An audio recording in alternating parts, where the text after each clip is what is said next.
El lunes pasado, cuando se confirmó mi contagio con COVID, tras pensar que eso me iba a complicar participar en este panel, reflexioné que el proceso que vivía podía ser interpretado de algún modo como un símbolo del tema que hoy nos convoca, ¿no? El virus tomó mi garganta y me dificulta progresivamente la expresión, del mismo modo que gobiernos autoritarios del continente intentan asfixiar al periodismo independiente. Las restricciones que se imponen a Internet en muchos países actúan como un puño que busca ahogar, acallar a quienes investigan, a quienes denuncian, a quienes cuestionan a poderes omnímodos. Pero tarde o temprano la voz de la libertad vuelve a sonar clara, potente, movilizante.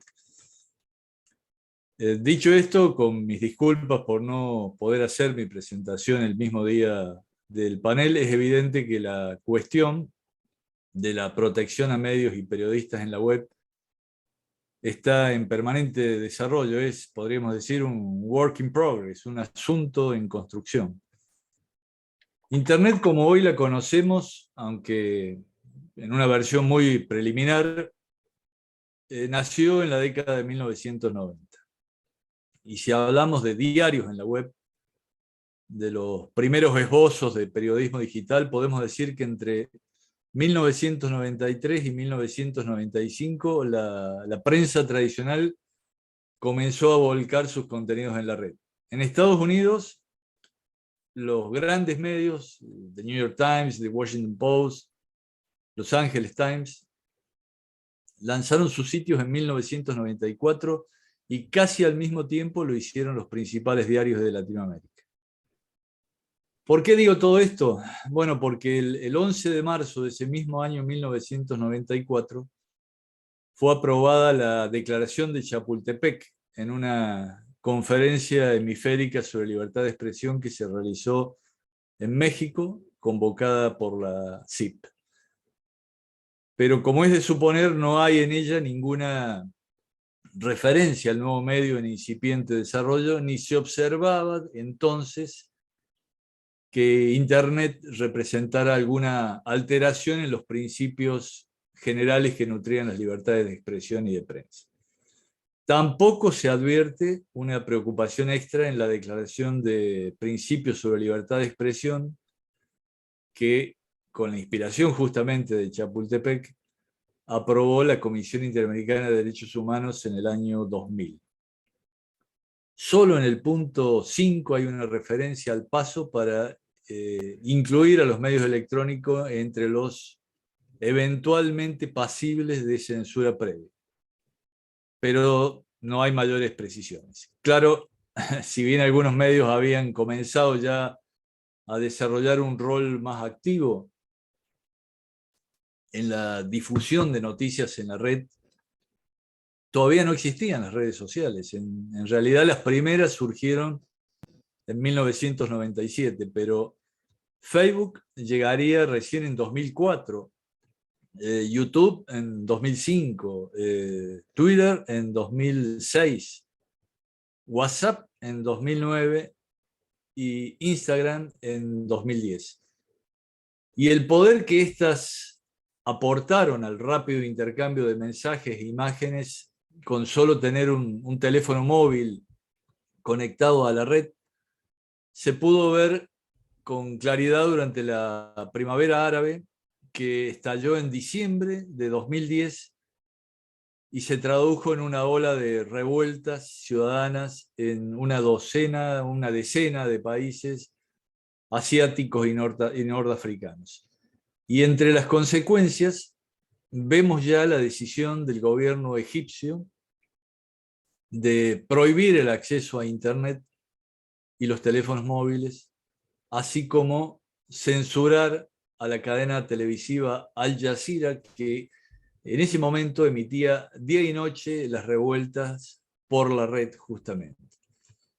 Sin embargo, las redes sociales no solo sirvieron para facilitar la comunicación ciudadana, el trabajo periodístico, sino que gobernantes de todo el mundo vieron en ellas también la posibilidad de establecer un vínculo con la sociedad no mediado por la prensa tradicional.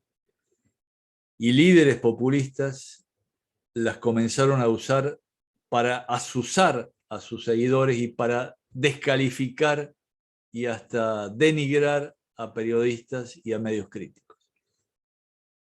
Para ello apelaron a cuentas oficiales y personales y también a los llamados ejércitos de trolls que descargan agresiones de todo tipo y noticias falsas para intentar restar credibilidad a investigaciones o informes sobre hechos de corrupción.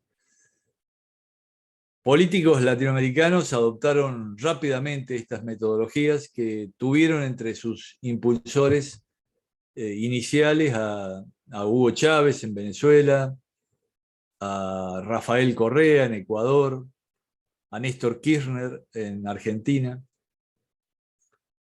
Donald Trump siguió el ejemplo de ellos y al replicar esas formas estigmatizantes y confrontativas, paradójicamente le sirvió de aval. Pero no solo eso, sino que llevó esa práctica a extremos inauditos que se tradujeron en la toma del Congreso luego de perder las elecciones de 2020, de noviembre de 2020.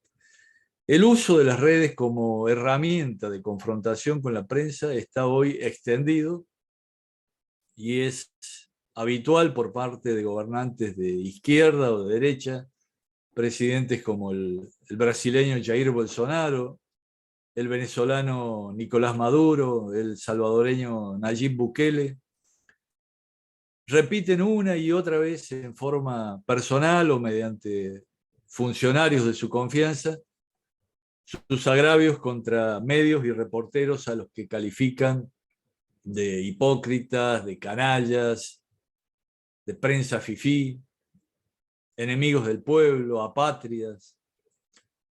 El argentino Alberto Fernández también comenzó a recorrer el camino que transitara con tanta frecuencia su vicepresidenta y mentora Cristina Fernández de Kirchner cuando ella era a su vez presidenta de la Argentina. Días atrás, un militante oficialista emitió un tuit en el que cuestionaba a un periodista del diario La Nación y el presidente lo retuiteó calificando a la prensa argentina de una vergüenza nacional. El mexicano Andrés Manuel López Obrador es otro de los que usa la red para docilizar a la prensa. Sube a su cuenta de Twitter los videos de sus conferencias mañaneras en las que agravia casi a diario a quienes se atreven a cuestionarlo o a denunciar irregularidades en su gestión.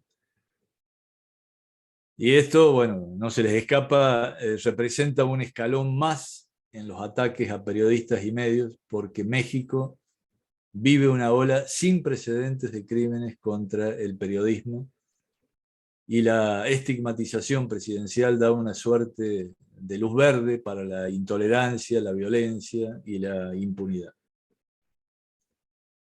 También el ciberespionaje y las leyes que promueven la violación de las fuentes periodísticas o las que pretenden imponer el mal llamado derecho al olvido, que es extraño a la tradición jurídica americana, significan una embestida más profunda contra la libertad de expresión. El uso del software Pegasus para espiar a una treintena de periodistas en El Salvador es una acción ilegal del gobierno de Bukele, pero hay casos similares en México, en Cuba, en Nicaragua, en Venezuela y en otros países de la región.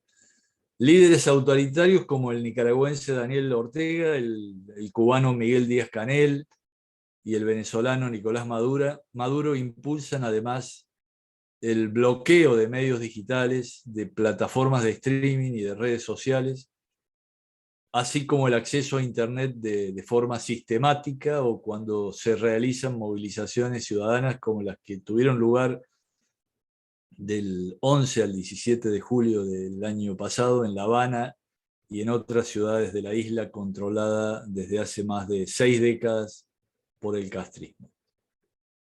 Los mismos gobernantes hacen uso ilegal de datos personales que obtienen hackeando computadoras personales y teléfonos móviles.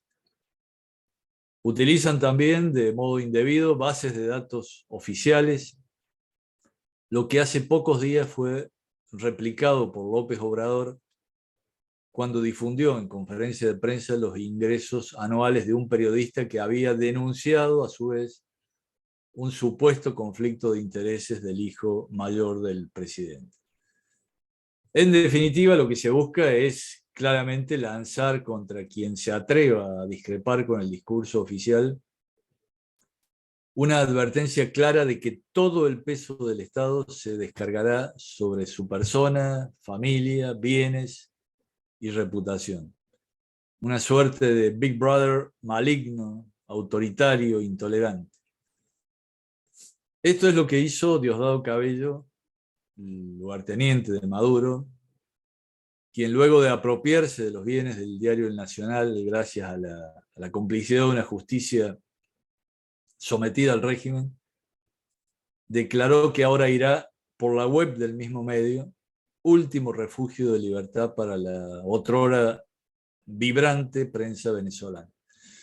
¿Qué hacer entonces frente a estos ataques verbales, administrativos, judiciales, que eventualmente pueden derivar en violencia física contra periodistas y medios? 2 años después de la Declaración de Principios sobre Libertad de Expresión aprobada en 2000 por la CIDH, se comenzaron a conocer documentos. En 2002 se difundió uno elaborado en Viena por representantes de la CIP y de otras 8 entidades. Se buscaba evitar controles sobre el libre flujo de información fundamentados en criterios políticos o de soberanía. Y concluía: debe existir libertad de prensa en el ciberespacio. Las mismas organizaciones emitieron otro documento en 2007 y en 2011 y 2012 fueron los relatores especiales de la OEA, la ONU y otras regiones quienes aprobaron declaraciones conjuntas sobre libertad de expresión en Internet, preocupados por eventuales restricciones a la libertad de expresión en Internet que no cumplieran normas internacionales sobre la materia. Y se hablaba de censura previa en caso de bloqueo de contenidos o de sitios enteros sin control del propio usuario. Y también se promovía el acceso universal a Internet. En 2012 hubo un nuevo pronunciamiento de la CIP y otras entidades que instaba a rechazar cualquier propuesta encaminada a restringir el contenido de las noticias o las operaciones de los medios de comunicación en la web. En 2016 la UNESCO publicó un trabajo sobre Internet y la libertad de expresión, y en 2017 la relatoría de la CIDH publicaba sus estándares para una Internet libre, abierta e incluyente. Planteaba que Internet se ha convertido en una poderosa fuerza de democratización con un potencial inédito para la realización efectiva del derecho a buscar, recibir y difundir información. Con todos estos antecedentes, la CIP aprobó en 2018 una actualización de su declaración de Chapultepec con el nombre de Declaración de Salta sobre Principios de Libertad de Expresión en la Era Digital. En su preámbulo se advierte que los abusos y el mal uso de estas tecnologías han potenciado la censura, el bloqueo de contenidos, la vigilancia, el acoso, las campañas de descrédito y otros tipos de violencia contra usuarios, periodistas y medios de comunicación. Y que a ello se agrega el exceso de regulaciones estatales, la diseminación maliciosa de desinformación, ataques cibernéticos de diverso origen, un nuevo entorno con actores que ejercen un poder sustantivo en la circulación de información y una preocupante brecha digital dentro de las sociedades y entre países. El punto 5 de esa declaración de Salta dice con claridad que el bloqueo y filtrado de contenidos por control estatal en el espacio digital constituye censura previa de acuerdo a lo establecido en la Convención Americana de Derechos Humanos. El punto 6, a su vez, reclama a los estados que garanticen a quienes informan un ambiente libre de violencia y amenazas en el espacio digital. Y el 7 advierte que las autoridades no deben utilizar mecanismos de vigilancia digital para vulnerar las libertades y la privacidad de los ciudadanos y que la vigilancia masiva no es aceptable en ningún caso. Bueno, no obstante, sabemos que no se trata de principios o de normas, sino de lograr un grado de conciencia social que fuerce cambios políticos de manera tal que se privilegien la libertad sobre el autoritarismo, la participación ciudadana sobre el autoritarismo, la transparencia sobre el oscurantismo. Con ese fin estamos próximos a presentar públicamente una herramienta que aprovecha los avances de la inteligencia artificial para monitorear en tiempo real la libertad de expresión en las Américas.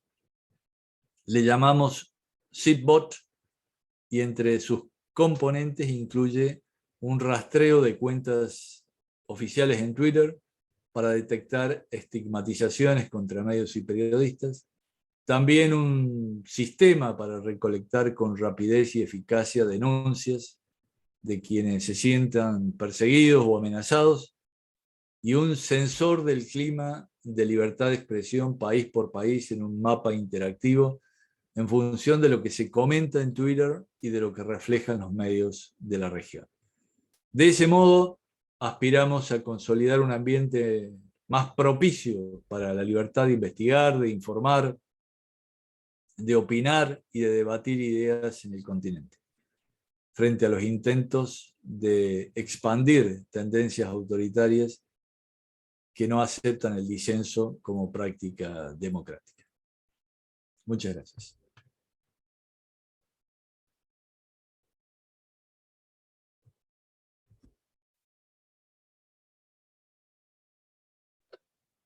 Muy bien.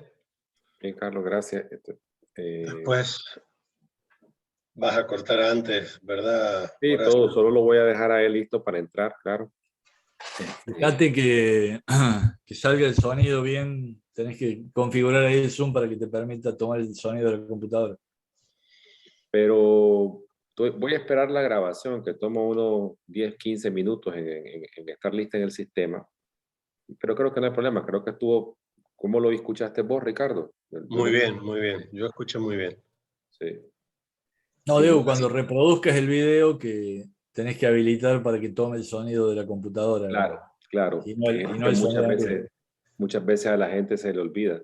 Exacto. Ayer, la vez pasada que usted creo que estuvo ahí, este muchacho de la BOA, que supuestamente sabe de radio y todo, no lo hizo y quedamos mal porque un video salió mal.